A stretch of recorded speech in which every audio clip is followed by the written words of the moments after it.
चांगलं साहित्य असं म्हणण्याच्या आपल्या फ्रेंड्स कोणत्या आहेत? म्हणजे आपल्या इथे मराठी वाचणाऱ्या जरा एक 20-25 वर्ष आधीचं जर बघितलं तर ही लोक नासे फडके आणि वपू काळेतून बाहेर पडत नव्हते. पुढच्या टप्प्याला ते पु ल देशपांडे आणि त्याच्यातून एखाद्या फ्रेममधनं बाहेर पडत नाही. पण आत्ता त्यात अजून पण असं आहे की आता कुठं काय चांगलं कोण लिहितंय, आता कुठं काय कोण वाचतंय, आणि मुलं वाचत नाही आजकालची.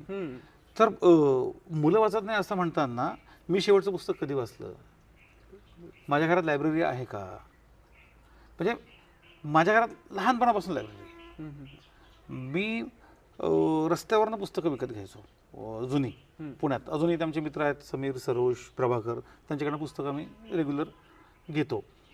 तर मी वाचत असेल आणि माझ्या घराची सवय वाचनाची असेल तर माझी मुलं पण लहानपणी पुस्तक वाचायला लागतील. मी वाचत नाही. मी एकही सांस्कृतिक साहित्यिक कार्यक्रमाला जात नाही. मी माझ्या मुलांना कधी अशा कार्यक्रमांना नेलेलं नाही, त्यांना असं एक्सपोजर दिलेलं नाही. आणि मी म्हणत राहतो की आजकाल ना आजची पिढी फारच नालायक का हो, अजिबातच वाचत नाही. ती वाचत नाही का ते घर वाचत नाही? जर घर वाचणारं असेल तर मुलं वाचतात, घर वाचणारं नसेल तर मुलं वाचत नाहीत. संपूर्ण व्हिडिओ पाहण्यासाठी आमच्या यूट्यूब चॅनलला भेट द्या.